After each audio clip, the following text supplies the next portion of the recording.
Thank you everyone for coming tonight. I'm glad you made it. If you haven't been to Refraction before, welcome.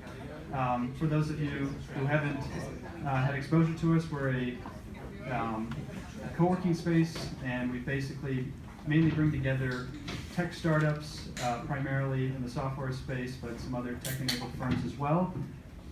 In addition, we dedicate 10% of our space to local nonprofits. And essentially the premise behind that is that we really believe in empathy as part of a company's culture and why it goes about what it does. So if you can have a more empathetic company culture, you can have a better ability to attract and retain top talent. You can be more empathetic toward your customers and iterate your product in a more cohesive way, and basically you can just function at a higher level. So that's a little bit about what we at Refraction do and what our premise is. I'm really excited tonight. We have some great presenters.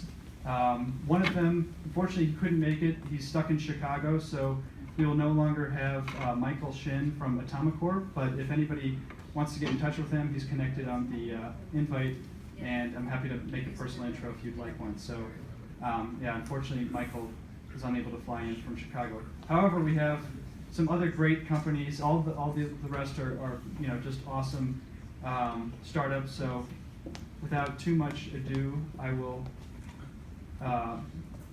just talk to a little bit of the things we have going on at Refraction. As I mentioned, we have some hashtags here tonight if you're tweeting. So it's @Refraction for our general one and startup showcase for this evening.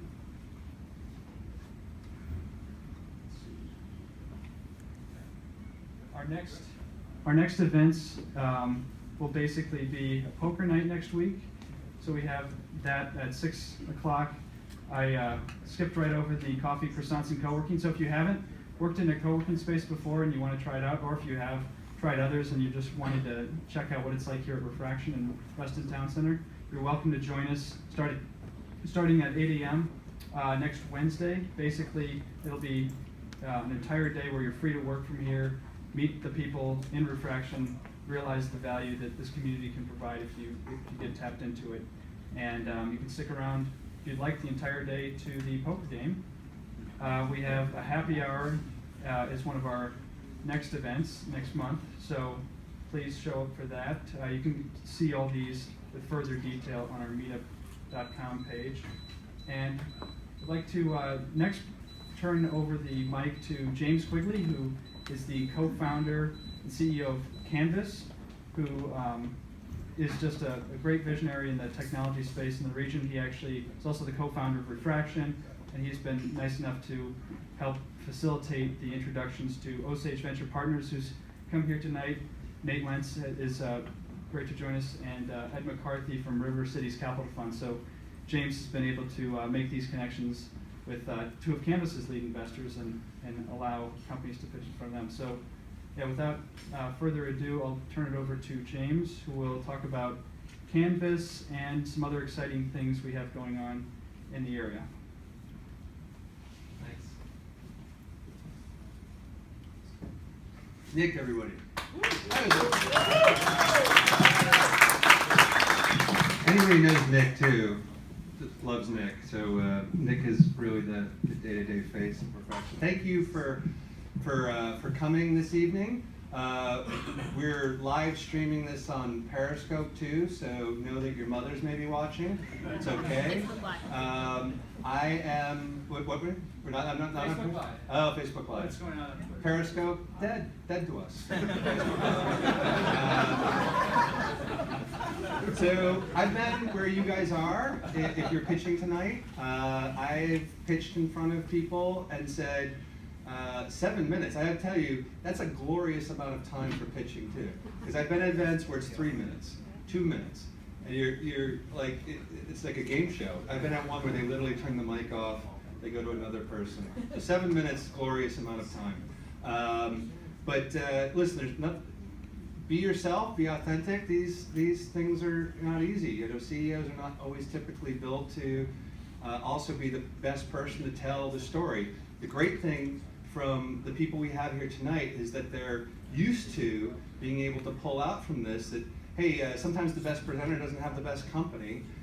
or the best idea, and sometimes the worst presenter has the best idea. So be yourself, have fun with it. Canvas, we're headquartered here. We have locations around the world. We've got 65,000 customers in something like 70 plus countries now. We basically make it super easy for organizations to take old automated data collection processes that you can see here, typically started on a clipboard or an Excel spreadsheet, and we digitize those, automate those, and make it possible for you to collect, share, and learn about your business through this information that's being collected in remote distributed locations. This evening, you guys are going to hear from two of our largest investors as well, who I feel extremely honored that not only here, but made some of their first investments in this area, or in this particular, not their first time ever making investments, but they're active investments in this area. And as part of that, they want to make more investments in this area.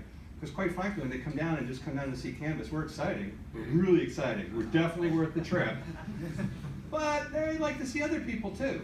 And they also know that this ecosystem has suffered from not having a lot of local capital, or capital that's based here. And CEOs of local companies, you're nodding your heads and you're going, yes, that's right. Because there's a lot of funds here locally going, we will have money. We don't have money, but we will have money. Oh, there's one or two. And yet this area has a lot of innovation happening in it. Okay.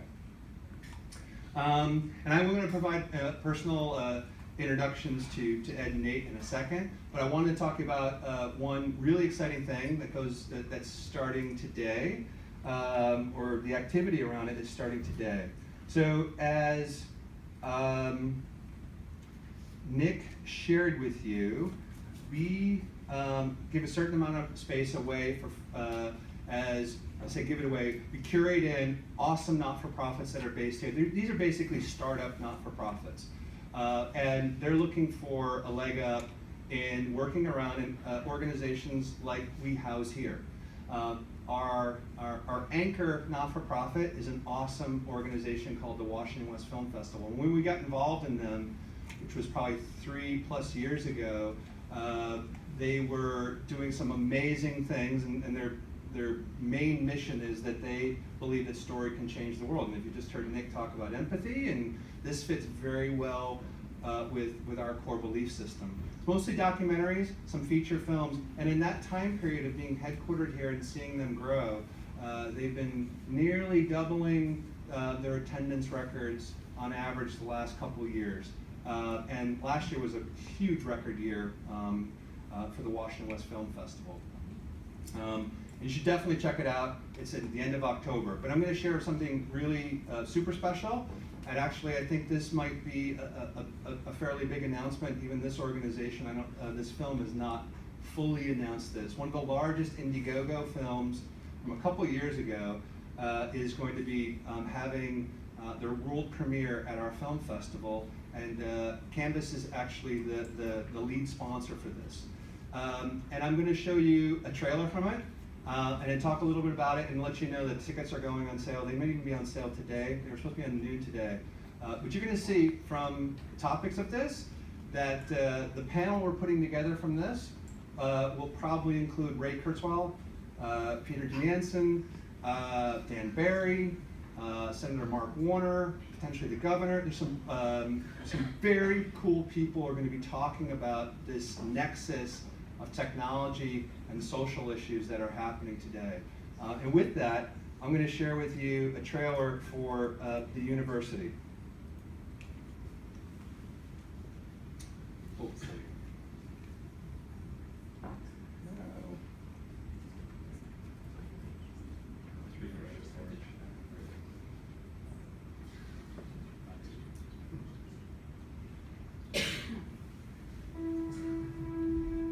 Here's a quote. In the past century, there were more changes than in the previous 1,000 years. The rate of change is explosive to the point that our ability to understand implications of it is going to be out of our grasp very soon. Our intuition about the future is linear, not exponential. It makes a huge difference. The impact of these things is completely unpredictable. We can't know what the future is going to be, but we can influence the future. I have sort of a very simple metric now I use, which is, are you working on something that can change the world? Yes or no? The answer for 99.99999% of people in the world is no. What if we created a university focused on the exponentially growing technologies? I called Ray and he said, great idea, let's do it.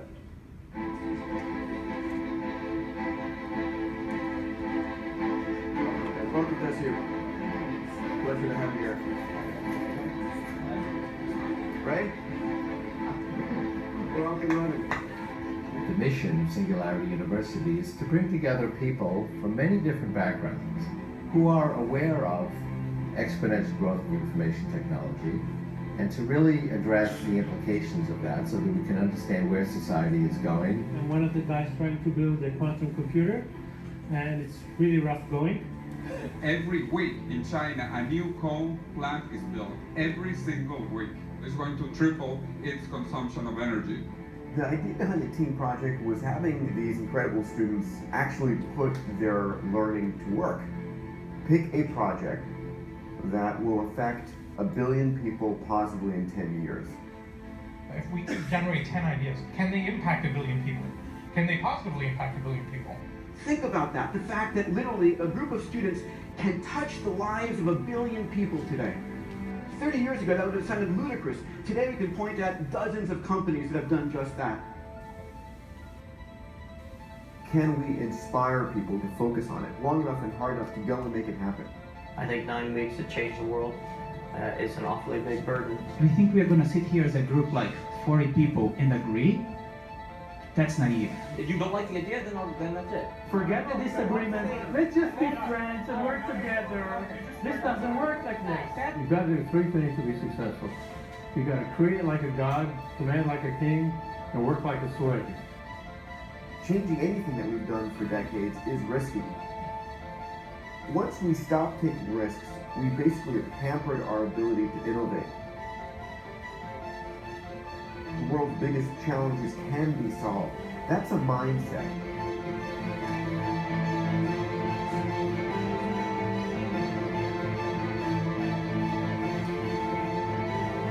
We are living in such a risk-averse society that it's killing us. There is no problem that the intelligent human mind cannot overcome. None whatsoever. We may have something really, really good here.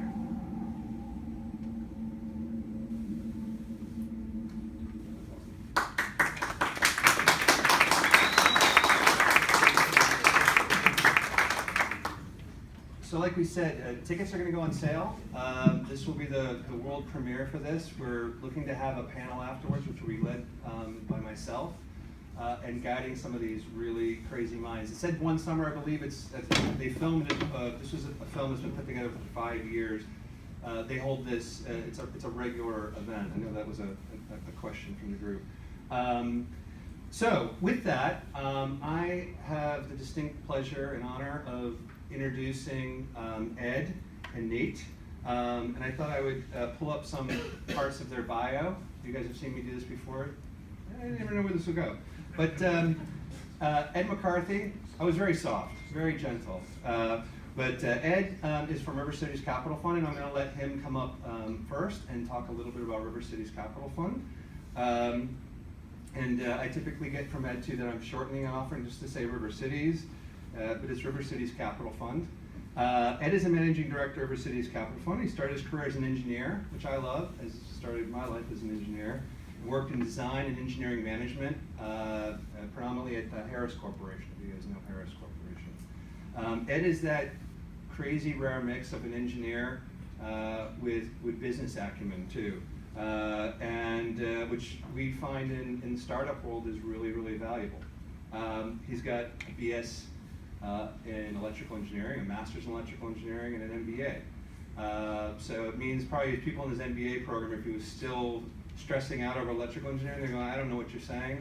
You're very smart, but with some great schools, Northeastern, Florida Institute of Technology, and Stetson.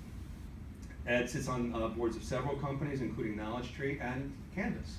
And Ed is a resident of Raleigh-Durham.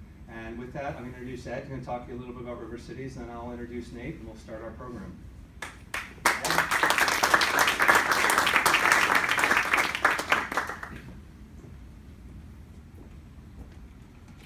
Thank you, James. I appreciate the opportunity to be here tonight. You're right, James. I am a little old engineer, now among the technologically obsolescent. But you know, the principles still apply, and so I get to use that. I think have been using it for a number of years in our business. I've actually been in the venture or growth equity business now for 31 years, which is a little scary. And I was actually here in this area in the period of 84 through 94 with Atlantic Venture Partners, not New Atlantic, not Mid-Atlantic, not Trademark Atlantic, not any other Atlantic, just Atlantic Venture Partners.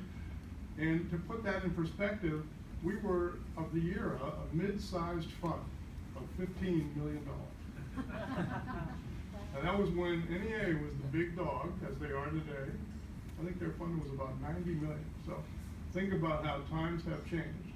And yet James indicates there's a bit of a shortage of capital in the area. I share two things that James said. I don't know anything about the movie, so I'll leave that there. But two things that I agree with James is, as investors in Canvas, we're very excited about Canvas. We're also very interested in making additional investments in this region. So let me tell you a little bit about River Cities Capital Funds. First of all, I am in Raleigh, as James mentioned. I have two partners with me in Raleigh. Originally, I was a one-man office in Raleigh. The founding office, and where I like to say we keep the river, is in Cincinnati, Ohio. And the other, I think it's 11 employees of the company, including our back office functions, are in the Cincinnati office. We are currently investing out of a Fund 5. It's a $200 million fund, the largest fund we've raised. And we are probably about 3/4 invested in that fund. And so we're starting to have conversations about a Fund 6, which we would expect to maybe announce at the beginning of 2017. We're investing in two silos, basically. One is information technologies, and that's primarily business-to-business software development. I'm an old hardware guy, but hardware is such a commodity today, and some wonderful engineering involved, but it's pretty rare that you see venture guys investing in the hardware sector today.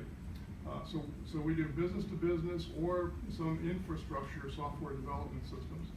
And then we also, on the healthcare side, we do healthcare devices, healthcare services, and healthcare informatics. We're a growth stage investor, if you like.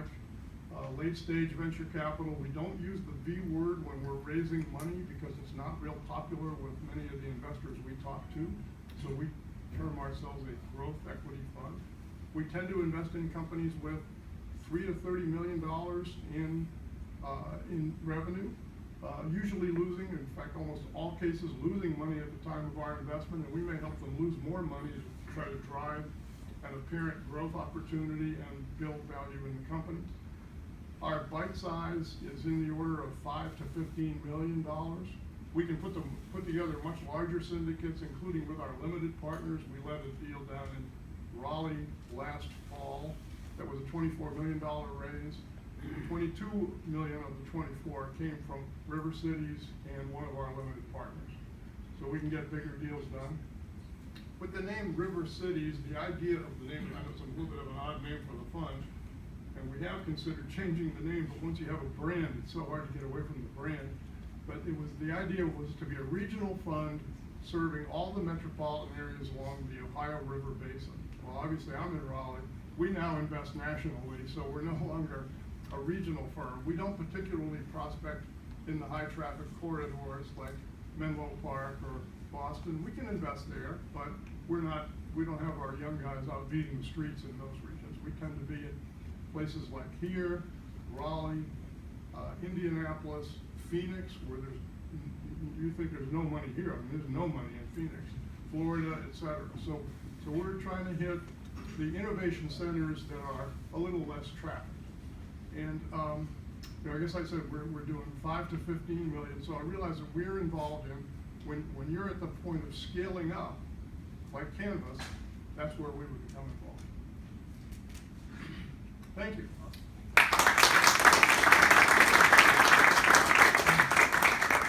Awesome, thank you, Ed. With that, I'm going to introduce Nate Lenz. Nate is a managing partner at Osage Venture Partners. And Osage Venture Partners is a part of Osage Partners, the other portion of which is Osage University. Nate has started his career in finance, consulting, and ultimately became CEO of VerticalNet.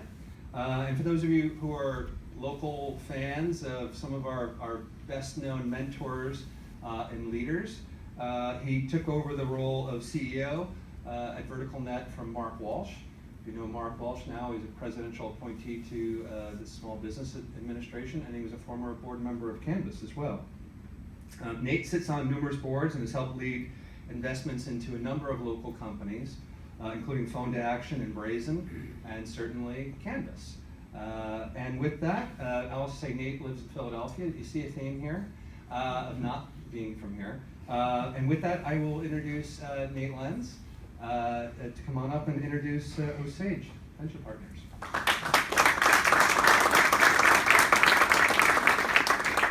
Thanks, it's great to be here. You know, the speakers tonight get 7 minutes. Nick and James gave us 2, so I don't know when the book will come out. So we are from Philadelphia, Osage Venture Partners. We're an East Coast investor, so we go from Boston to Atlanta, but 80% of what we do is from Northern Virginia to New York. So this is sort of our core area of focus. The first investment we made in DC was in Canvas, and it was great. Always good to get a flag planted, because then you're then here a number of times a year and you start being able to network with people. And we've since made 2 other investments. We invested in Brazen last spring of 15, and we recently invested in a company called Phone to Action, which moved from DC into Arlington. So East Coast investor, we're focused on B2B software exclusively. So that includes fintech, healthcare IT, and ed tech as well. And we're an early stage investor. So we are in venture. We like to lead sub $5 million rounds. We're investing out of a $90 million fund, which is a new fund for us. So you know, we have plenty of capital to play with. And we only made 2 investments out of that fund. Phone to Action was our first. And so we're writing $1 to $4 million checks in sub $5 million rounds. So it's pretty simple to think about it. Early stage, B2B software, East Coast. And we're really excited about this market because this really does characterize sort of part of what Steve Case talks about with the rise of the rest. That there's a whole series of markets that are not getting the attention of where all the dollars are, where all the press releases are, where all the news is. And yet these are places where there are domain-centric entrepreneurs, people who know what they're talking about. They're not creating a technology and trying to find some place where it's going to work. They're actually solving a problem that they've seen, applying technology to it. And ultimately, that leads to much lower cost customer acquisition, allows people to build companies not with $50 or $100 million, but with $5, 10, or $15 million. So you know, that's why we love these markets, and those are the kind of companies that we support. One thing I'll say for James, I did see James present at a Mava presentation, sitting in the audience, just was there. That's why you do these things. I saw him, walked up to him afterwards, and that's how we engaged in the conversation that 6 months later led to us investing in Canvas. So these things do work. It is not always about an introduction. It's not always about who you know. You know, we're out there looking for great opportunities, and you know, we'll take them however we find them. So it's great to be here. Really happy to be in DC. Really proud of what Canvas has done, what Refraction has done. So thanks.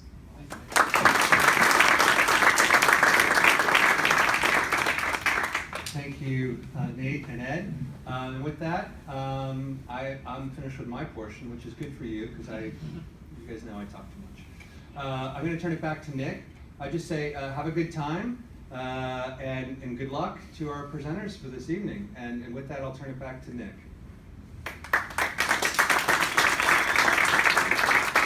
Thank you, James. So I'll try to keep these introductions very curt. Basically, I won't put any words in the mouths of the entrepreneurs. I'll let them explain their companies themselves.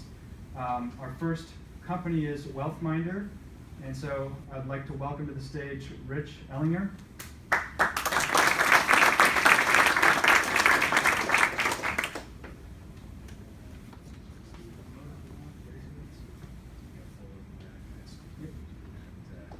Everyone can hear me okay?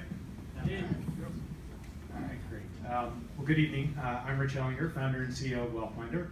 Wealthminder is a vertical marketplace for connecting consumers with licensed financial advisors, as well as a software as a service platform enabling advisors and clients to work together more effectively and efficiently. First, I want to talk a little bit about what we've accomplished so far. Over the first 3 quarters of this year, we've gotten significant traction with our marketplace. We've developed relationships with almost 3,000 advisors, 125 of them become paying customers, and we've grown our monthly recurring revenue from basically nothing to $20,000 per month. In addition, Wealthminder.com gets over 125,000 monthly visitors, and we've made thousands of connections already between advisors and consumers. In addition, we've grown a team of 15 talented professionals whose track record I think speaks for itself. We recently hired James Bruno, who was an executive at Vocus, a local company that some of you may be familiar with. And my background includes co-founding a public company called Saba Software, as well as being CEO of another local company here, Webs.com, that you might be familiar with. What we're looking to do now is raise a round of growth capital to take our company to the next level. We're hoping to end 2016 with 400 paying customers, doing about $600,000 in annual recurring revenue, growing that to 3,000 paying customers and $5 million in 2017, and 8,000 customers with $15 million in 2018. So now that I've given a little background about what we've accomplished and what we're looking to do, let's talk a little bit more about the problem we're trying to solve. So there are 120 million households in this country with 40 trillion in investable assets, but over 70% of them aren't currently on track to meet their long-term financial goals. And if you think about it, it somewhat makes sense, right? We're living longer than we ever have before. Certain key costs like education and healthcare are rising more rapidly than inflation, and traditional safety nets like corporate pensions have largely gone away. Well, nothing's really changed to help people deal with that new reality. And then on the flip side, you've got about 325,000 financial advisors in this country, and the reality is their biggest challenges are marketing and time. In fact, 86% of advisors say they have no customer acquisition strategy, and over half say that generating leads is actually their #1 problem. And then despite time being their biggest asset, only 13% feel actually in control of this critical metric. Furthermore, studies show that people actually do want a human being involved in their finances. Now, it may just be validating what they're doing through delegating, but more people are not self-directed than are. Yet only 40% have met with a financial advisor. So you've got 60% who have never met with an advisor, 70% aren't on track. Is that a coincidence? We don't think so. So there are ultimately 3 parts to our solution: the marketplace, our software as a service platform, and a big data component. But for today, I'm going to focus mostly on the marketplace, which in hindsight, during their presentations, maybe not such a smart idea. But so how does the marketplace work? There are 3 ways a consumer can engage with us. Initially, we have this self-directed tool that they can use if they're not quite ready to hire an advisor yet, that gives them, if you're familiar with like a Mint or a Personal Capital, it gives them a basic assessment of sort of where they're at and if they're on track, allows them to see all of their finances in a consolidated place, and gives them some basic advice and information on things they should be thinking about. Then once they're ready to move forward with an advisor, there's sort of 2 ways they can engage. They can either browse and search the directory of advisors and ultimately reach out to those advisors directly, or they can say, you know what, I just want to describe what I'm looking for at a high level, put that out into the universe, and if there are people interested in my business, they can basically come to me. At which point, we'll send them up to 5 proposals from independent advisors. They can maintain control of the process. They can look at those proposals and decide if they're interested in talking even further with those advisors. If so, we make an introduction to those that they wish, and the 2 parties take it from there. Finally, once they have engaged, we have a software as a service platform that basically allows them to work together to help create that plan for the customer, allows them to provide advice to the client, and then ultimately monitor and track the progress of the client. So if you're going to have a marketplace, there are 2 components to it, right? You got to acquire clients and you got to acquire advisors. So on the client side, of those 125,000 visitors, 95+% come to us through organic search. So basically somebody typed something into Google and we showed up as a relevant result. And we think we're still in the early stages of that. There are over 3 million monthly searches that are sort of around financial advice or finding an advisor that happen. And what we've basically done is categorize those in sort of terms we think of, and then based on the magnitude of the search volume and the opportunity or competitiveness, we basically rank them and are sort of tackling them in order, starting with, right now we're focused on geo-search, like find the top advisor in Washington, D.C., as well as 401k search, because a lot of people searching for information and advice around their 401k plan. And then finally, we'll move on to life event focused searches, because most people, that the moment in which they sort of think that aha moment, crap, I need to do something, is when they are undergoing a life event, getting divorced, married, having a kid, etc. On the advisor side, we primarily do this through email marketing. We have 250,000 emails for the 325,000 advisors, basically two flavors of email. One that says, hey, claim your directory listing on our site, take ownership of it, sort of put your message and information out there.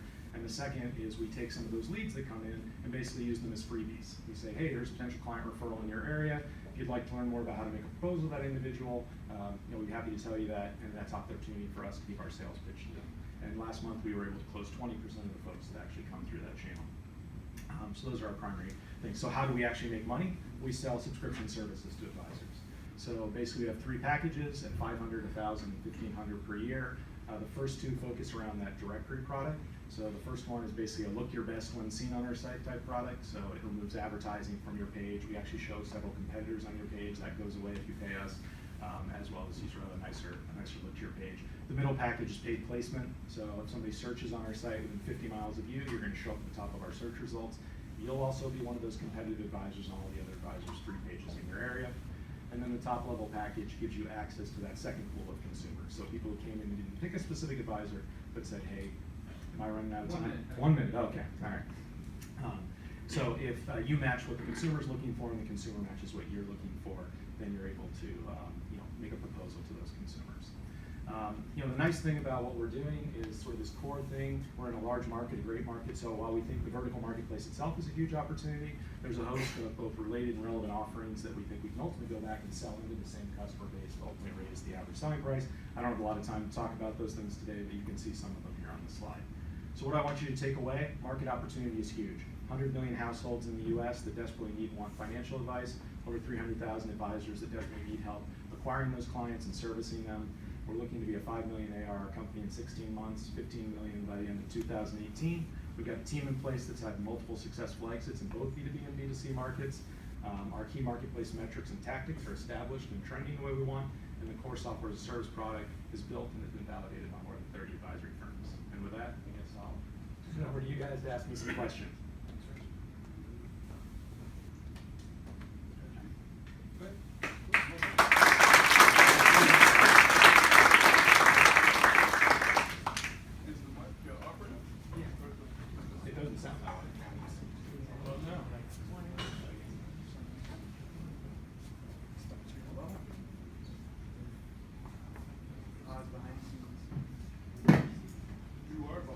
See behind the curtain here. Yeah.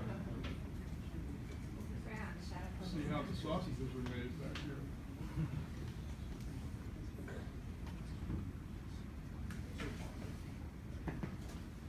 You want to try that now? Sure. Is that working? Sounds like it's working. Okay, a little bit. I can hear you. So do I understand that you were offering a free version to an individual to sort of get them started, but your real business is only selling to advisors? Yeah, we make our money entirely off of advisors, but part of have you ever heard of Personal Capital? Yeah. All right. So you know how they have a freemium model where basically they offer a tool to sort of see everything, and then their pitch is, hey, would you like to talk to Bob, the Personal Capital advisor, who then sells you online to bring your money to Personal Capital? The concept's very similar, but now instead of, hey, bring your money to us, it's, hey, if you are interested in having a professional help you with this particular topic, here's a free service to help you find something. And so is that the free version that's targeted towards the individual, which is a nice lead gen capability for you, is that sort of done in an interview format for the? Yes, so it starts off, we think of it as a simple TurboTax like TurboTax type thing, okay, that's great.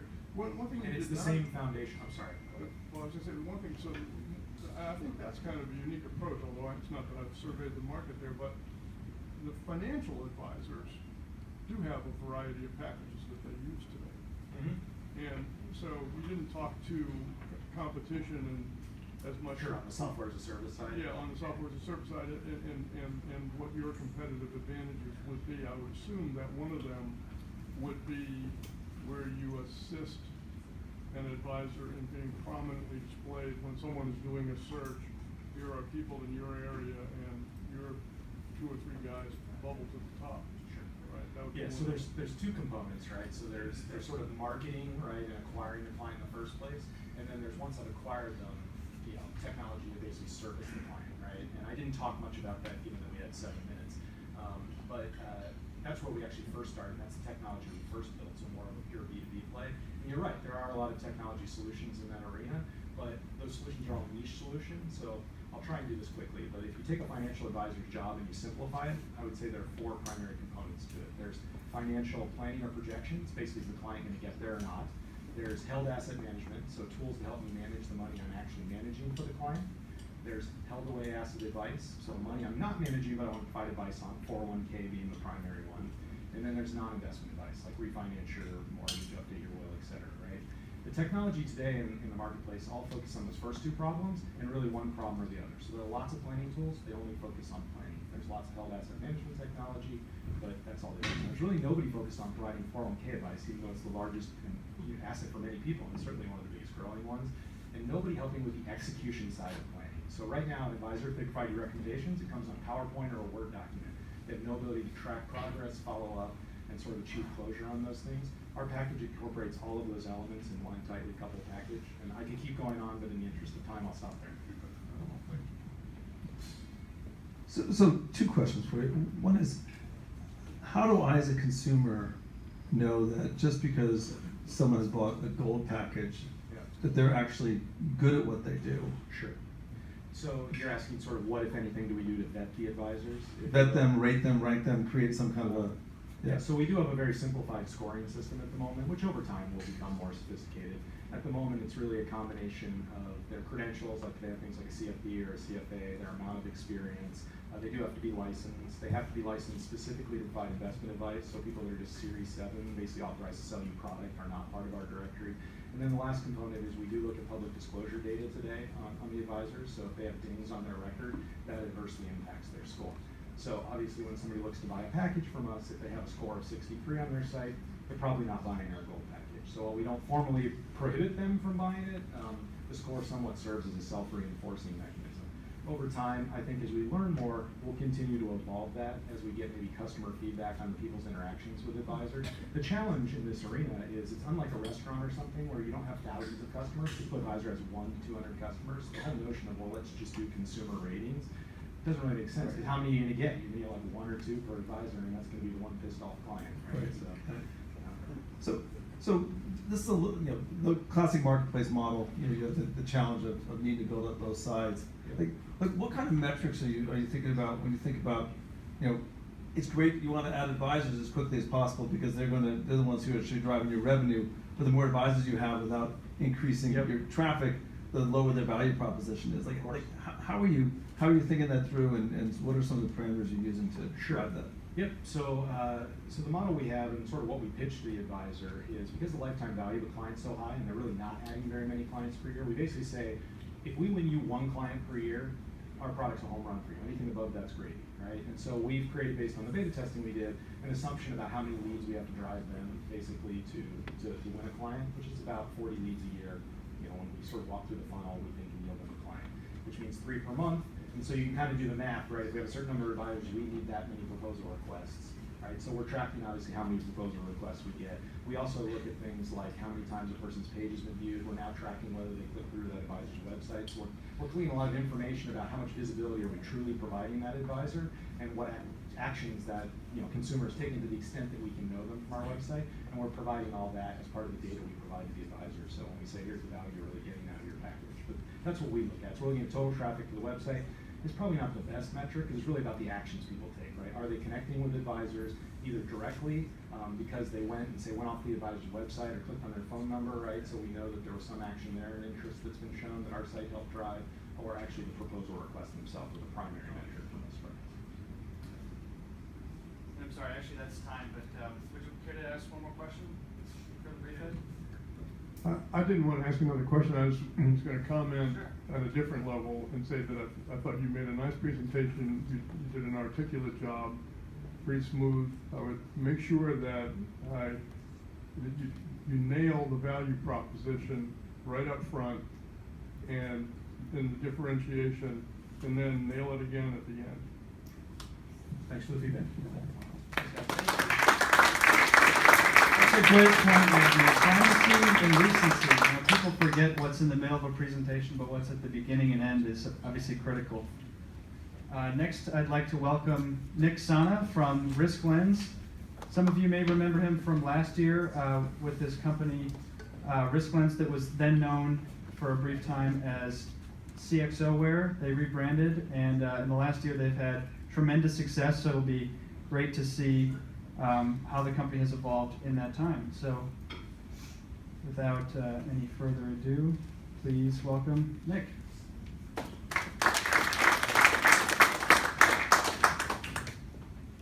So we also members of Refraction here. We love the space, we love Nick, we love the culture, we love the networking, so we're very happy to be here. What we do is cyber risk quantification, and I'm going to tell you a story to explain to you what it really means. And I'm going to tell a story of a gentleman called Jack Jones. He used to be head of cybersecurity at an insurance company called Nationwide Insurance. You probably have seen them in advertising and on TV. And he was sitting many years ago, this was over 10 years ago, in a board setting trying to defend his cybersecurity budget. And he was telling these board members and business people, he wanted their money because he needed budget, about how many threats they have, how many vulnerabilities, and if you don't give this money, the sky's going to be falling. And then one business guy at the bottom was like, you want my money, but can I ask a simple question? It's like, how much risk do we have? And the only answer he could provide at that time was lots. Well, if you give you those millions of dollars, by how much will you reduce it?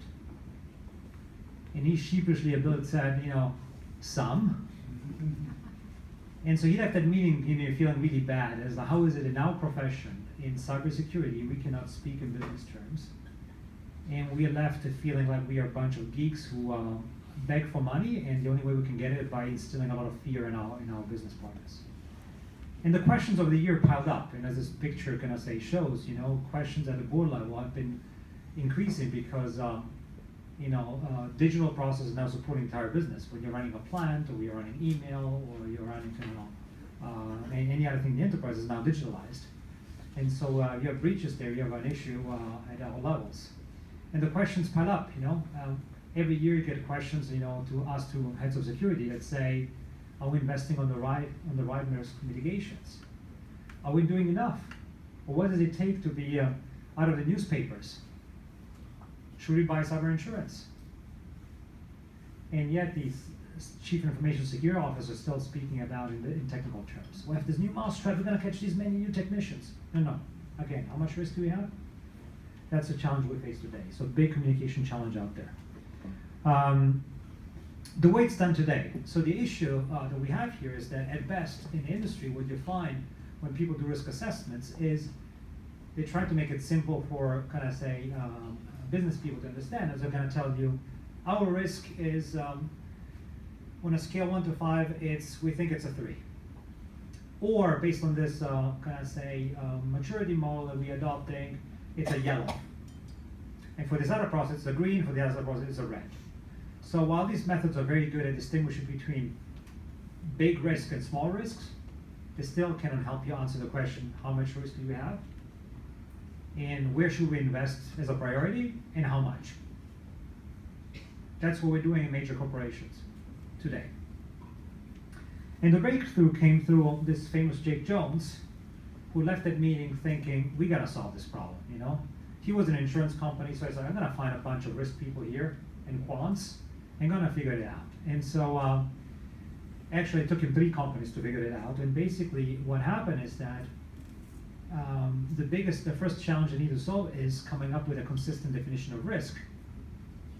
Because he would ask 5 people about define cyber risk for me, and he would get 5 different answers. Like, wow, that's a problem. Long story short, he found a methodology to break down risk in the discrete factor that you see here displayed at a high level. Since then, it has become an international standard, and a standards consortium called the Open Group, 500 members, you know, IBM, Oracle, HP, major Fortune companies are members, scanned the space because they said this is a big problem for the enterprise. They selected FAIR as the best method to analyze and quantify risk. And it is, can I say, it gave birth to a fast-growing community. There's a book has been published, so very well documented. And what we have done as a company is build a software that guides you through a fair-based analysis in very consistent terms. It works a little bit like TurboTax. Companies are using it. It goes from a Walmart, down to a PNC Bank and Bank of America, ADP, so big names. And what they're getting out of it is basically able to answer those questions. The output is our reports fund, and they tell you, in average, on a year, we have $140 million, worth of risk. And it breaks down, it's not this big blurb of cybersecurity risk. It actually breaks down in things that we can understand, which is, availability. We think that hackers bringing us down is not a big of a deal. The biggest issue is when something happens and it's known, we get a bigger loss of reputation. Customers not coming to our store because of that. We're having to pay credit monitoring to 1 million people who got the credit card number stolen. Okay? And then you can make decisions like, where is risk concentrated? Who are the people really behind those attacks? Or even more interesting from the economical perspective, if I buy a better, or if I invest a certain amount of budget, by how much can I reduce risk over time? So in this case, this company demonstrated $100 million risk reduction in the face of a $10 million budget. Very clear for a business person to understand what you're getting out of it. So in summary, we have, very large companies adopting this at an increasing rate. We're at a stage where we've grown from $1 million last year. We're going to be close to 3.6 million in bookings this year. So, where we see this going is basically, it's going very fast in the sense that the biggest objection we used to get was, it cannot be done. Cybersecurity is just too complicated. And because we have customers now, that question turns into, oh, I want to hear the story. And after you hear the story is, you got to prove it to my people. And so basically that's the brief summary of our journey, and open up for questions now. Thank you.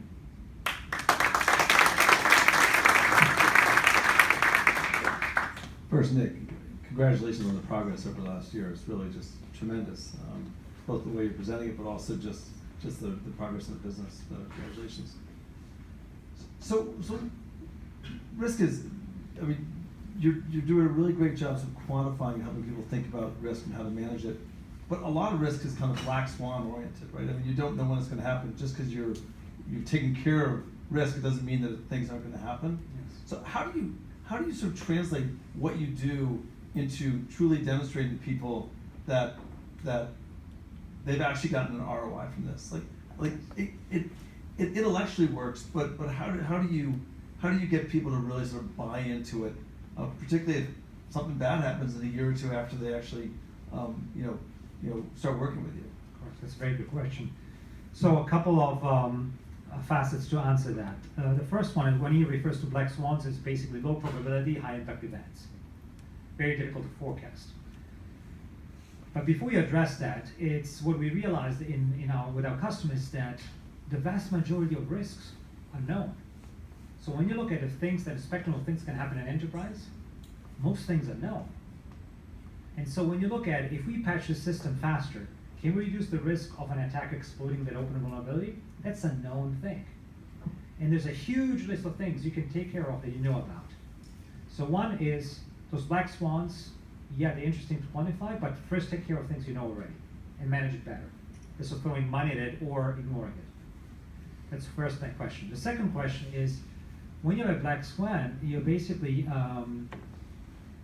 have to put it in context of a scenario, real life scenario. And so your analysis is going to be as good as your possible assumptions. And you're basically going to say, what is the asset at risk? This many records. What is the type of attack, and what's the probability of that event? And when it comes to probability of that event, you're going to talk about possible frequency. And you may say there are techniques in risk where you can use ranges to help deal with that uncertainty. And the ranges could be as wide as, in most years, the probability of that black swan event happening is 0. But it could happen one time in 5 years.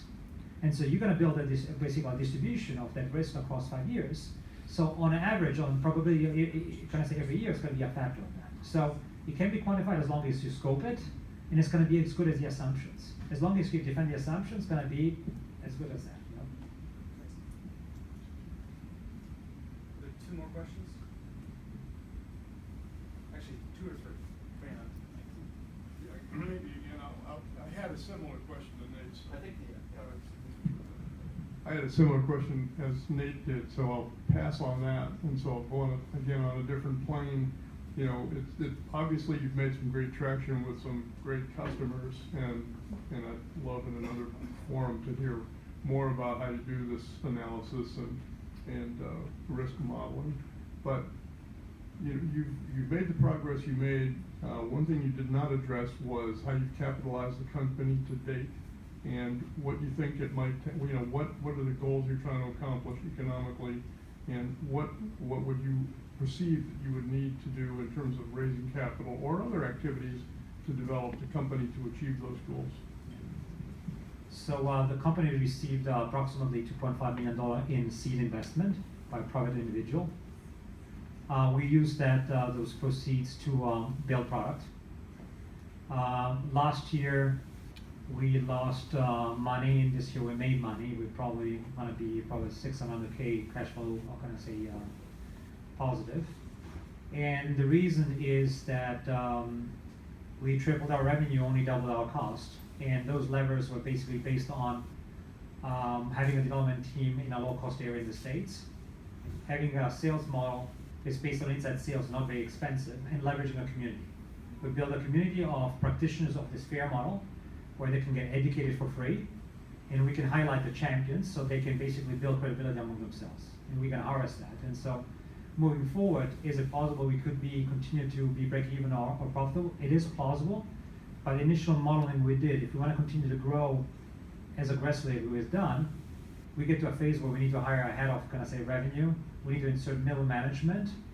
Having some cushion may be useful, and so at most we'd be looking probably as a next step investment as probably in the $1 to $3 million range if we decide to go that route. So not a big investment, but really in support of our growth to have the right cushion and make the right decisions. So Nick, let's look forward. You've grown this company. You've got 75 or 100 people who are working here. How would you want them to describe what the culture is of the business you're building? Well, we actually went to an exercise, our CFOs in the back went an exercise to the company because we felt that having a strong culture in the company is very important. And we wanted not to direct it from the top, but allow, because we hired people that we felt were a good fit in terms of who we were working with us and how we want to treat customers and our partners. And he mentioned empathy before, and actually it came out with something very similar. It's basically putting the other one first. And the other one can be a colleague, can be a partner, can be an investor, can be your customer. And that came out in many, many facets. And I would say that probably would be a very defining, aspect of our business. And when I ask some customers, why did you choose us? Most times they tell us, because we trust you guys. When you told us what you were good at, you told us we're good at this, we're the #1 in the world at this, but we don't do that, we don't do this, we do that other thing. Well, your competitors said you do it all, and we know they don't do it. So you may only do a fraction for our entire risk strategy, but you do it really well, and we trust you based on what you've shown to us in terms of behavior and deliverables. One more quick question, Jeff? Okay, great. Thank you very much.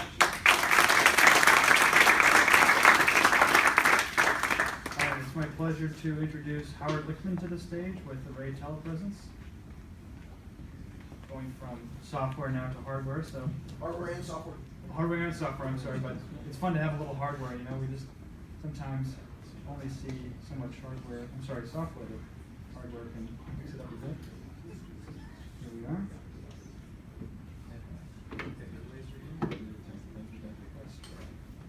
Hi, my name is Howard Lichtman, and I'm a board member, an investor, and chief creative officer, and sometimes I'm the chief commercial officer for Ray Telepresence.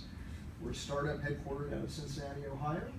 I'm going to take you through what we do. The short version is that we make video conferencing life-size, natural, and comfortable for less than 1/10 of the current cost of existing telepresence environments. And really, anybody that's ever been on a bad video conference, in essence, the market is divided, kind of bifurcated between video conferencing. And video conferencing, you can see at the top right, it's an observant experience. The most important people always sit at the head of the table. They've always got little bitty tiny potato heads. And you can't really see the expressions, the body language, and the most important, which is often the most important data in a meeting, is what are the thoughts and what are the, is this person being truthful, etc. Because you just can't physically see the faces. And so the industry right now says, okay, well, if that's not good enough, well, then we have solutions, and the solutions start at about $300,000 MSRP, and they're called telepresence environments, and they're used by, the best known people in the space are Cisco and Polycom. And we'll make everybody life-size, we'll make the motion fluid, the flesh tones accurate, and really what the big benefit that Fortune 5,000 companies enjoy using these solutions is, and what the industry has discovered is, if you get the human factors of the experience right, then usage goes up 6, 7, 8, 9, 10 times what the usage of traditional video conferencing is. So you can either have a Coke that somebody drinks once a day, or you can have a Coke that people drink 10 times a day. And right now the cost of the Coke they drink 10 times a day is $300,000, and we dramatically reduce that and add a whole bunch of different benefits as well. And so what you're looking at right now at the top is you're looking at a traditional video conference, and at the bottom you're seeing the exact same scene using Array's DX camera and image improvement processor. Anybody here at Canvas may recognize Josh Cano. We resurrected his modeling career, and he helped us out when we were shooting this marketing photography. But the people at the top and the people at the bottom, that's the exact same scene, the exact same people. The only difference is we're using the Array camera and the Array image processor instead of the pan-tilt zoom camera that came with the video conferencing system. Now, a lot is going on here, some of which is obvious and some of which is not intuitive. Obviously, we've brought the furthest people up close and personal. We've increased the pixel count on the furthest face by 6.5 times that of the PTZ camera. We've made the closest person the same size as the furthest person. We've improved the eye line to perfect vertical, which has huge psychological benefits in how people are perceived and the quality of communication between them. We have concealed the camera, which has huge psychological benefits in how natural people feel. And we're powering dual displays using a single video conferencing codec, using a customer's existing video conferencing codec. And so we're sending, if they don't have the system on the other side, we're sending this second screen using the codec's data channel. And so we can call any dual screen video conferencing system, and we can send the scene. And not only that, but we can actually receive we can receive a scene from a video conferencing system that does not have our technology, and we can scale that up to a dual screen immersive experience as well. And so the way that it works is we have our DX camera. The DX camera is concealed at perfect vertical eye line between dual displays. The camera plugs into the image processor. The image processor plugs into the codec. The video conferencing codec does everything it normally would do. It still handles call control, data collaboration. We're just going to give it a better scene to work with.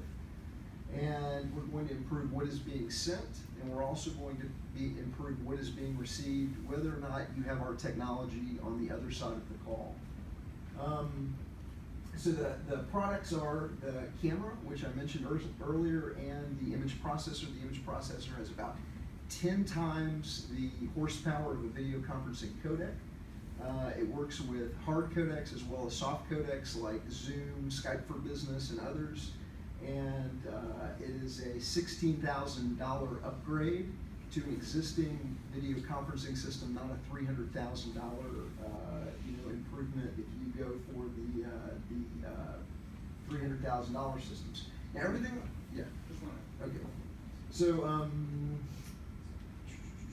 so on the roadmap, we're developing a number of other cameras that will solve other problems, including problems for huddle rooms, team tables, and single screen video conferencing systems.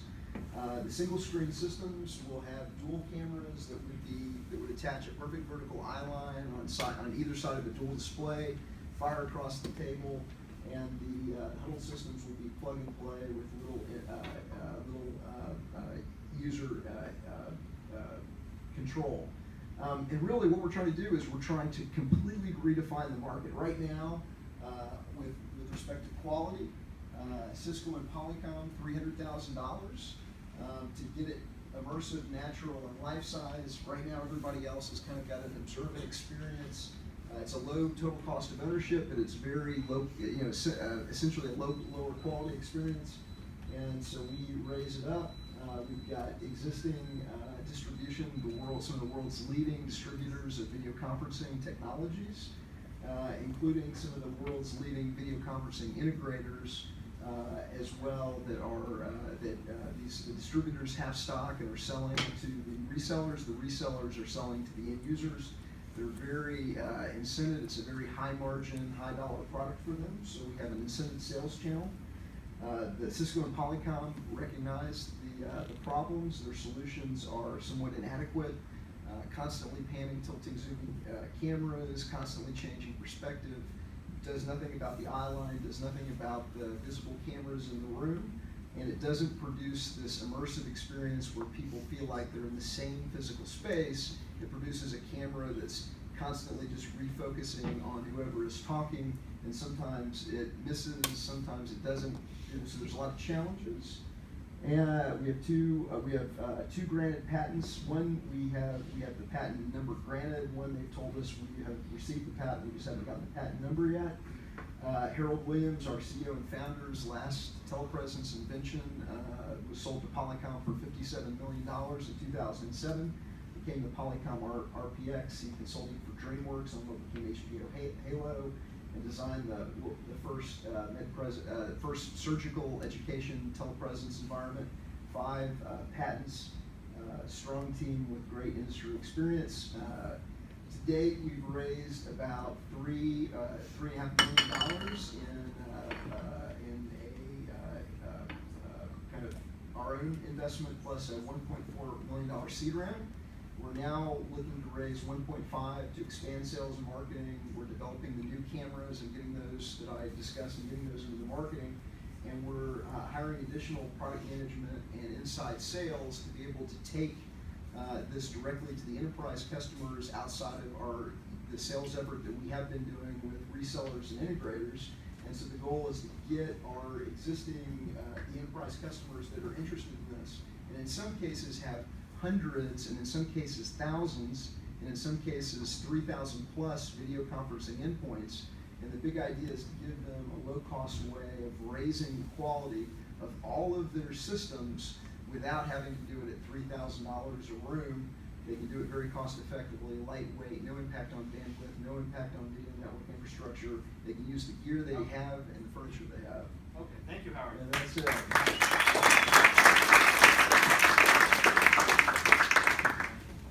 All right, yeah, sorry we had to cut it off. We're just trying to keep time tonight. So, first question? That's fair enough.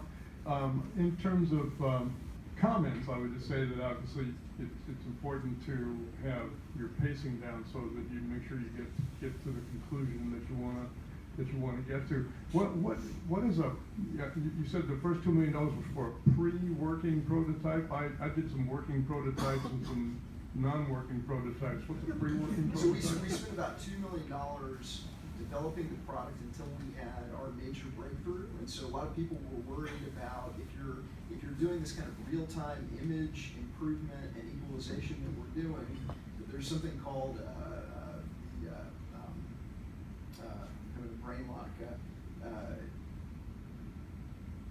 There's a term. Was it like a proof of concept type of prototype? It took us $2 million to get to the proof of concept and a working prototype where we proved that we weren't gonna fall into the uncanny valley. The word I was trying to think of was the uncanny valley. Once we proved that, we then raised 1.4 million to productize it, to take it to the market, to develop these relationships with the world's leading distributors and integrators of video conferencing. And now that it's selling and we've had success in the market, we want to accelerate what we're doing. So it's selling, but Selling. you don't have a working product. No, we do have a working product. It's Oh. working all over the world. It's Okay. in some of the, it's being sold by the world's leading integrators of video conferencing and the world's leading systems integrators that do video. And does the video processing involve any like custom video processing chips or that sort of thing? Oh, absolutely. So Yeah. the box itself, as I mentioned, it has probably 10 times the horsepower of traditional video conferencing codec. It's got 3 large FPGAs, 6 geometry processing chips, and it's doing everything that it's doing in real time at less than 10 milliseconds of latency. So it's imperceptible. And like I said, it's doing that simultaneously. So it's improving the scene that you send to a life-size dual screen experience, while it's simultaneously improving the scene that you receive to a life-size dual screen experience. The receive isn't as good as that because it's coming off a PTZ camera versus our camera, but it looks way, in both cases, it's way better than what you would get. And really the big idea is you're getting more information, so you can actually get the body language, you can see the nuances of interpersonal communication, and so you're sharing more information in every call. And so I attribute it to like connecting supercomputers, because you can actually, that so much of interpersonal communication is nonverbal. Well, it's a very appealing product. I mean, I like what you're doing. I've seen the problem, experienced it personally. I think it's a great idea. And we didn't get to financials, but I saw very briefly the financial numbers up there. I was a little surprised at your proposed EBITDA performance. I don't know what the gross margins are on these products, but we make the box for about $1,800 right now in small batches of 100, and we sell it to a distributor for about $8,000. The distributor sells it to a reseller for $9,000. The reseller, who's generally a systems integrator, will sell it to the end user for $15,990. And so we've left a lot of margin for our sales channel. Everybody makes money, everybody wins, and the customer gets a better experience to boot. Thank you. Give a couple questions. Sure. So I think it's pretty compelling in terms of what you're doing. I agree. I guess my question is, it feels like this market, if you think about 15 years ago, it felt like we were moving on this trend towards deep video conferencing. And to some extent, it's gone in 2 paths. It's gone in this direction. It's gone to people working at home, sitting at their desks, using their computer camera or clipping a camera onto the TV that they have in their conference rooms and doing things from there, and not sort of pulling people together. Like my biggest question is, what sort of happened to the market size for this industry? And as it sort of fragments out, how big is this market? Sure. So right now, the market is like bifurcated. There's about 2 million systems out there that are hardware-based video conferencing systems that nobody likes. And then there's about 3,000 or so, $300,000, telepresence environments from Cisco, Polycom, and a small number of other kind of niche players. And there's nothing in between. So the market says you can either have a Camry or you can have a 911 Turbo, and I've got nothing in between. And so we're that something in between that is going to improve the performance of your Camry up to a Porsche 911 Turbo, but it's going to do it for $15,000 instead of $300,000. Well, except it's going to do it for $15,000 as long as I've already invested in the system that you're riding on top of enhancing, right? Like if I didn't have anything in a room, what would it cost for me to put this in a room? So you could design a full-in, total immersive environment with an integrator for $35,000, $45,000, depending on what bells and whistles you wanted. And that $35,000 room would have numerous advantages over these $300,000 rooms. We have perfect vertical eye line, they don't. We have concealed camera, they don't. We use less physical space than they do. We have a smaller footprint, which means we can go in more places. We can use your existing gear. We have more primary participants. So that was an 8-person table for video conferencing. These are all 6-person environments. We have a better format for the local meetings. So in this $425,000 meeting, this guy is 19 feet away from here, and everybody is sitting next to each other trying to talk around the guy next to him, versus we keep everybody in a very regular meeting, great Right. format, and we use less bandwidth. So we've got a lower cost of ownership across the board. Great. Well, thank you. That was really interesting.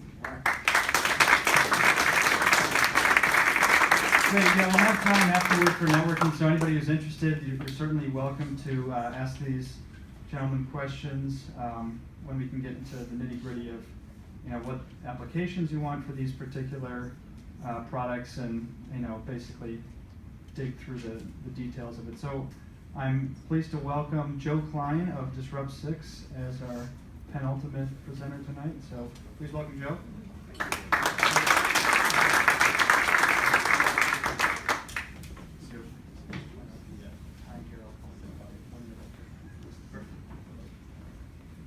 I have control. This is awesome. My name's Joe Klein. So how many of you have ever had your house or your business broken into? It's kind of frustrating. You feel powerless. You feel like, hey, maybe something can happen here. Why did it happen? It's interesting that the police usually show up and they say, hey, you're high probability of never finding the attacker, therefore your loss is your loss. It's pretty frustrating. It's also frustrating on the internet and on the web. So the problem with the web right now is adversaries use different techniques to anonymize themselves. And they anonymize their identity and they anonymize their location. But it's interesting on the other side that to mitigate fraud, theft, and also for regular business processes, things like advertising, you have to have that information, you have to have that precision, you have to have that geolocation and understand the customer. And right now there is no way of doing this in the industry. Matter of fact, there was a story just a couple weeks ago that a geolocation company is being sued because a lot of their customers in one farmhouse in Kansas. This is a real problem for a lot of businesses. So the solution is a web-based global threat grid. And what we can do with them, and it's specifically applied to Internet of Things and cloud type environments, because they need something lightweight, easy to work with, no impact on the business process. We can save money because we can avoid attacks. We can put a camera equivalent in the physical domain outside and watch the attackers walk by, taking pictures of your location, looking you up, and everything else. We can help them make money because more accurate business information about who is visiting your site and separating robots, bots, from real people is a big savings. Lastly, we provide something which is the whole reason I created this product, which was the ability to attribute attackers based on their methods and models, even if they change addresses or change other things. That's real important. So now it gives a legal option that we've never had on the internet. So right now, from a market standpoint, this is called the online fraud detection and prevention market. I didn't include cybersecurity at all because that has overlaps on these three. We have the financial market, insurance, banking industry, where they're seeing lots of fraud and falsification of people coming in. We see advertisement with clickbots and theft there. And we also see authentication, which is people lose their credentials. You've heard of people losing their passwords or their password being hacked.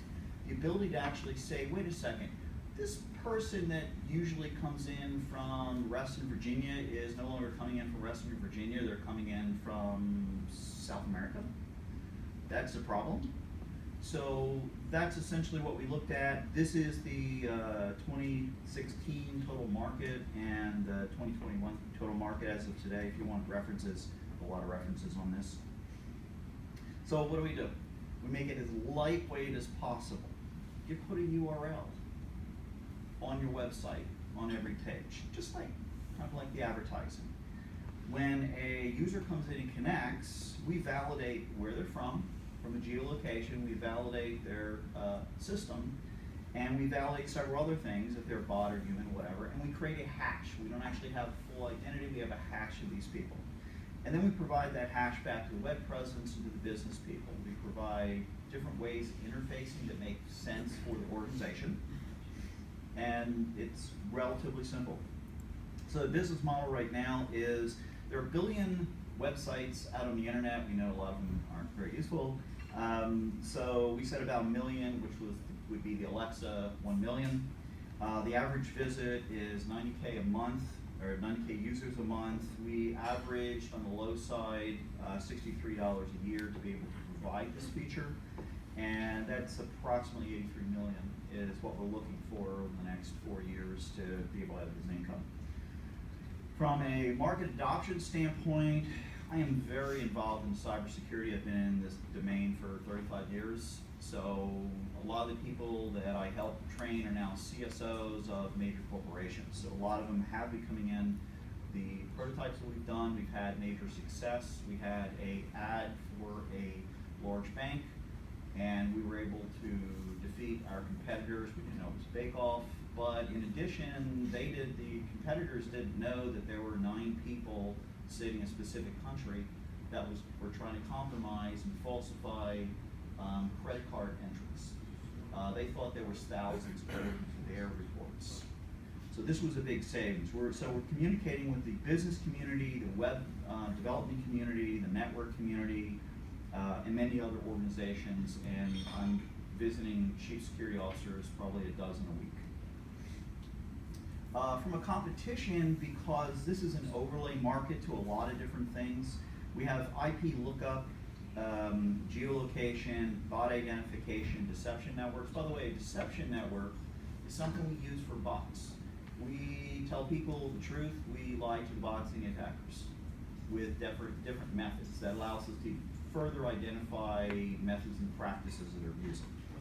Yeah. So from a competitive edge, we're first to market with the old internet IPv4 and the new internet IPv6, which work on all your phones. We made it real easy. Essentially, they put a URL in their system. We have a multi-country engineering scalable solution. Lots of innovations. We're in the process of 3 patents right now. The team, Lori Markman's in the back, and the CTO. We have pretty much all the development and security researchers taken care of.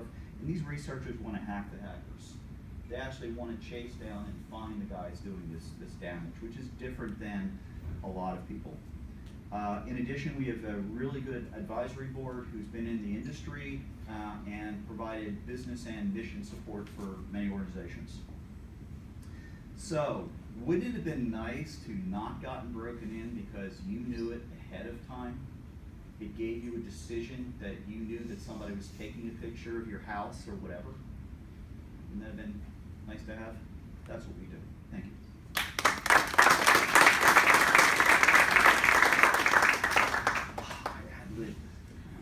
I did 37 seconds. You want to take those 37 seconds? No, Okay. I added the one story which was for the bank company because it was pretty fun. Just some sense of where you are in terms of customers, revenue scale, like where you sort of sit right now would be helpful just to get some sense of traction. Okay. We had a first paying customer beginning of the year, which was a banking customer. We also had an advertising customer, which was very fascinating because we identified that they were just supporting Canada, but they were getting 30% of clickbots from outside their region, and they were getting specific clickbots from specific carriers that nobody else could find. We were finding it. We are starting a trial on authentication because this one organization lost all their passwords, and apparently people are now sharing these passwords also. So next week we start that pilot. And then we have a half dozen companies I've talked to that after this last pilot is completed, within a month we'll be going live with additional full-time paying customers. We have a minimal viable product, and we've also added additional capabilities to it to Great. meet the new markets. Great, congratulations. Thank you. Can you talk a little bit about, there was something up there about $63 a year. I was just wondering, what is your pricing model, and as you get past this sort of pilot phase, what's your go-to-market strategy? Okay, so from a, talking to Mike, okay, so you in the back, you can hear me now. The first process was to, it's a volumetric strategy based on the size of the organization. Some organizations get billions of hits a day. Some of them only get 7,500 hits a day, but they still want to know that they're being attacked. So we see it as a volumetric decision, and right now we're working with 0.07 cents as kind of an average, but we've been told that there's more value for like the financial industry, and because of the high theft in the insurance industry, this will have a lot of value, or more value for them. From a go-to-market standpoint, I already have a reserve of friends that are ready to buy it, try it, and buy it within 30 days. So they want specific changes. We've made some additional customizations for them, and we go live with the first paying customer next week. But when you go beyond, you're a really great guy. You have a lot of friends, but when you go beyond the friends, what's your go-to-market strategy when you go beyond? I'm an international speaker for the IPv6 Forum, IEEE, IETF on cybersecurity. I've spoken at most of the major security conferences. I already have 40 papers that are presentations globally that I'll be presenting the next year. These are the people specifically in the Chief Security Officer position that I'll be talking to about this particular issue. So it's that. It's also, go back, go two more, sorry.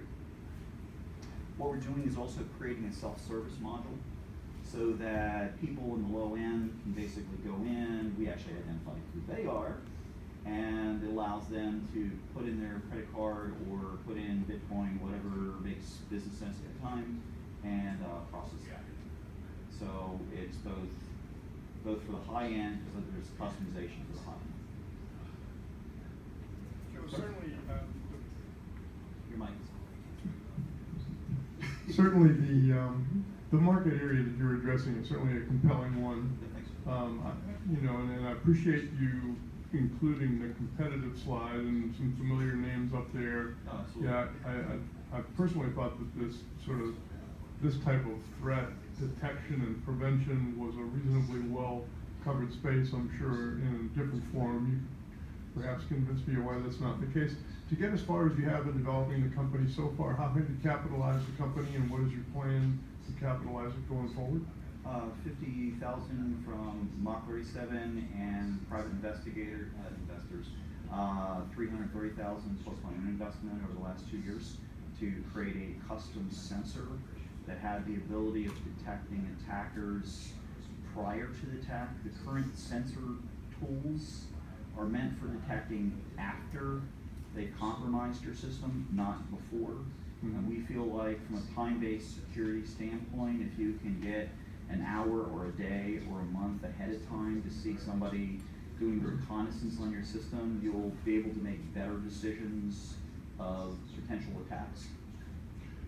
In my own opinion, this whole cyber threat area is an aspect of the technology market that you really have to have some pretty deep knowledge of. I think even to be an investor in the space. And in this Washington, D.C. area, there obviously are some folks, quite a number of companies, and even a couple of investors focused on the space. Are you trying to address this opportunity with them in this local market? Actually, this is the prototype new slides to talk to them, so thank you. No, we... Well, it was a good rehearsal. Thank you. And you too. Yes, we're going to market there. We also have talking investors there. I also have friends in other investment companies that want to see this because they feel as if this is a new class of tools that doesn't have a name for it at this point. Because it's not threat intelligence, because we're actually tying together a history of the patterns of somebody changing addresses and browsers. Currently, none of the products out there do that. So from a defense standpoint, you say, oh, somebody's hacking me for this address, block. And they change addresses and they block again. So essentially they run out of resources very quickly because there's constraints on the technology. And that's where we actually tell you, well, they just moved, you can open that up again. Or don't block this because this will have a business decision, this will have a big business impact because of the provider's decisions. Great. Thank you so much, Joe. All right, I'm thrilled to welcome up Will Yaffe of TidWit. Will has been with us for many years in refraction, and we've seen his group grow. And I just want to add an anecdote in case he doesn't get to it, because I think it's very core to who we are as refraction. Will's company actually helps to facilitate the education of thousands of Syrian refugees. I don't know what the exact figure is, but I know it's just an incredible initiative, and if only more technology companies would use their power and their resources to do something as TidWit is doing. So please welcome Will Yaffe.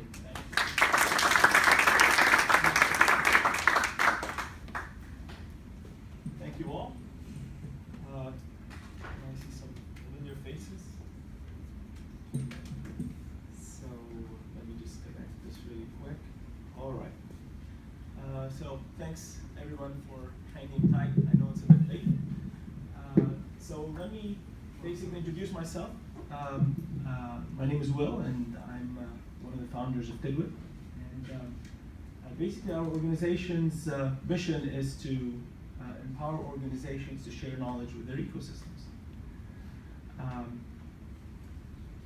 One statistic that's very important, I think, to the entire raison d'etre, or our reason for being, is that 70% of commerce worldwide essentially happens through supply chain. So we hear a lot about the Amazons and eBays, etc., but in reality, 70% happens through supply chains. Supply chains meaning manufacturers, their distributors, downstream channels, even stores, all the way down to the end buyer, I guess. Just a couple of very simple statistics that might impress upon you the meaning of this. Microsoft, which I'm sure many of you have heard about, has 500,000 partners worldwide that sell 90% of their revenue. So Microsoft directly sells less than 10%. Cisco has 60,000 partners worldwide. A company like GM has 5,000 dealers, etc., etc. So most of the industries run through supply chain channels. So what is our reason for being? Why are we here, and what do we do? So typical pains that we try to attend to is, we look at an organization and its knowledge. If it needs to sell through its supply chain, basically it needs to be able to share this knowledge. So one of the questions that we're trying to answer is, can this be done dynamically? Essentially, in parentheses, no content, no sharing of content means no marketing. Can the process be automated downstream? So you can receive the content or the knowledge and pass it on downstream very quickly, very efficiently. Typically we hear things like, we don't have people, we don't have time. An organization such as a huge telco by the name of Voda Worldwide, multi-billion dollar, literally may have less than 30 minutes to sell a product or to dedicate to all the knowledge accumulation that it needs to sell a product such as Canvas, for example. So you can imagine all the hundreds of thousands of licenses they may want to sell, and they only have 30 minutes to dedicate to that. So how can you kind of like do marketing and sell if you can't be able to share this kind of knowledge, at least from the vendor side? And finally, is it possible to measure the effectiveness of what's happening with this knowledge transfer? It's one thing to be able to get a metric off of the Google metrics at the end user level. It's another thing to be able to know where that user actually came from, which partner, which channel, what is working, is the marketing working, is it not working, what's the ROI? Ultimately, if we go through all of these no's, it could translate into no sales. So what do we do? So what TidWit does essentially, we are a SaaS company. We're dedicated in the B2B space.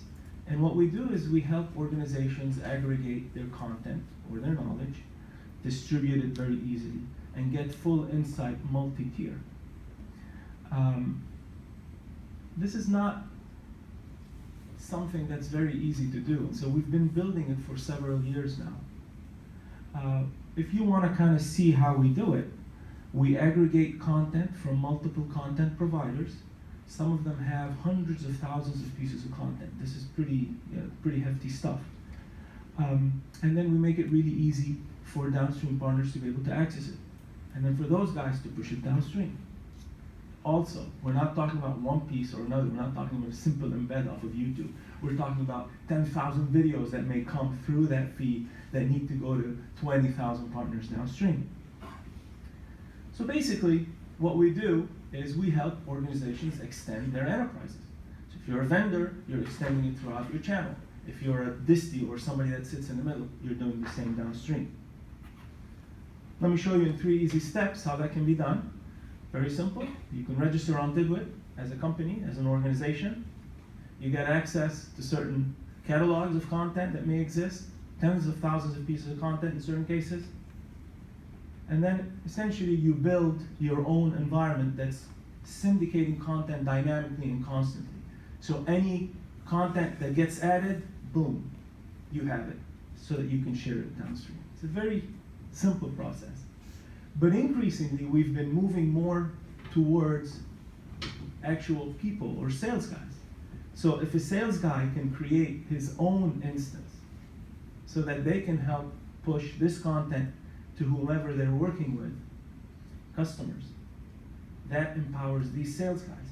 So all of a sudden, a vendor such as Microsoft has the entire channel leading all the way down to the sales guy of their partner who's talking to their end customers, and even beyond.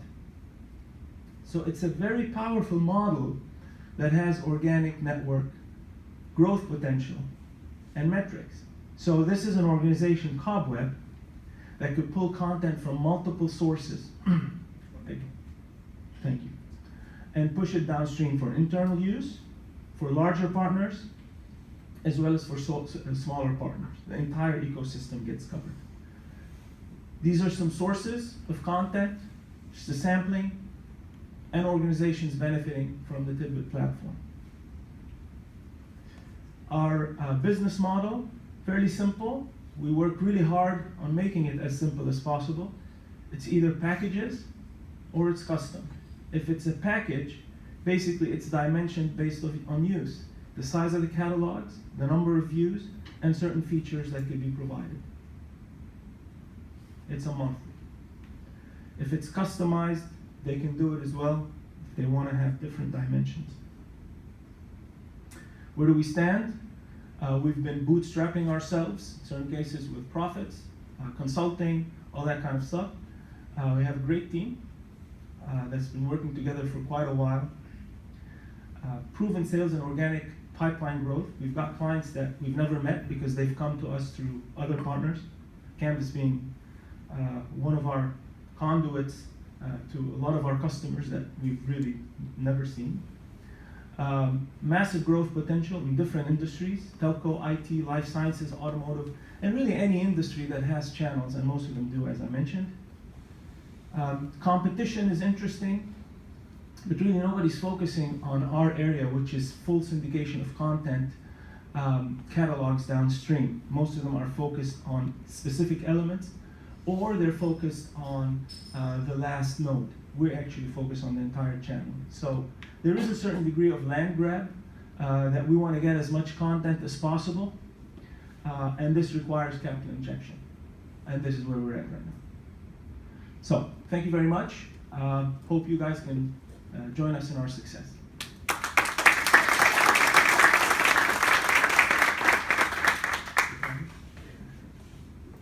So I'll take any questions. Well, in terms of the competitive environment, we have seen some other companies that are in fact assisting channels, channel partners, dealers in automotive or dealers in technology products in a variety of product areas that are providing the technology platform to assist you to get your content out, and then also to to then assist those companies with localizing and promoting and having the most optimal local presence. Are you not seeing that as a form of competition? There are channel companies, channel focused, that do, for example, what I would term ERP channel type features and functionalities to manage your channel. We see many of those. We're not really in that space. We can integrate into those tools, and we can integrate into CRM orientated type of tools. We're really just focused purely on content and being able to really take content and share it across ecosystems. This in and of itself is a bit different. We do see some players that are focusing on a specific type of content that are, for example, marketing landing pages or creating some ways that you can kind of replicate specific, let's call them collateral types downstream.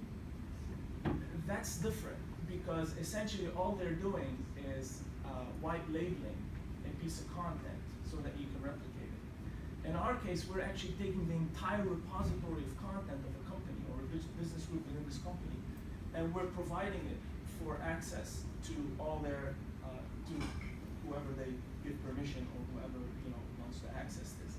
It's a little bit of a different play, even though there might be a slight overlap in some collateral pieces. Okay, thanks. No question that stale or not properly branded, current branding content is an issue. But I'd have to learn a little bit more about exactly what that business proposition is. But I hear what you're saying. There's another also key differentiator that I would like to emphasize, which is the multi-tier approach. So typically a channel solutions could be 1 or 2 tiers. So in other words, you to your partner. That's what we call the 2-partner approach. Our model from day one has been through partner. We want to empower that partner to actually go downstream. The ecosystem to us becomes the key value proposition because not only does it benefit, not only does it expand the reach of the vendor, but it also creates a lot of stickiness for us because we're basically in many different areas. And I can talk to, after I listen to some more questions if you'd like, about the stickiness, and not only the stickiness element, but the organic growth that goes, because one partner could want content from different suppliers, and how would they get it? And I can also talk to you. Thank you. We've got about a minute and a half. So who's your target customer? And who is the buyer inside that customer? What's your approach to reaching that particular buyer? So this is really one of the reasons why we think we need capital, because our target customers could be one of 3. And I'll talk level, and then I'll talk person within that level. So if you, for example, go to an ISV, a company like Canvas, the CMOs, the guys that basically want to generate more content access because they want this to lead to sales, those are typically the guys we go after at that level. It could be also the channel guys, the guys that are running the channels. That's at the ISV level, if you're talking to the Microsoft or the Canvas, let's say. Interestingly, the guys in the middle have a different slide profile. In that case, for example, if you're talking about an Ingram that gets from a lot of disties, right, from a lot of vendors, and then pushes downstream to all its channel, well, those guys are more channel focused. They could be the vendor focused because they're basically managing the vendor from this side, or they're managing the channel. So you kind of have a slightly different focus in that case. And then on the last tier, if you will, which could be the corporate, it could be guys, for example, that are in support. They want to get the entire repository of content that's coming from an Oracle or a Cisco. So that could be on the recipient side. So what we want to be able to do, and one of the reasons for us to want to be able to go after capital is we want to be able to go after different industries, and we want to be able to go after the different tiers within the industries. The nice thing about it is wherever you start, and that goes back to your point, you end up leading backwards or forward because the content needs to flow. You can't block the content. And doing it manually is too expensive. Right now, most of the functions are being done manually, not automated. Thank you so much, Will. That was great. I hope you'll join me in helping to finish some of the food and grab another drink, and we can talk more in detail with the entrepreneurs right now. So thank you so much for coming. I want to mention one more event, one more thing, Steve Jobs type event. If you have applied to pitch tonight, and I know there are some of you who reached out and are interested in pitching later, we have an angel event in November. And so for earlier stage companies, that'll be a great opportunity. We've already lined up a couple of the speakers, and we'll be announcing that shortly. So look forward to that announcement. Thank you again for coming.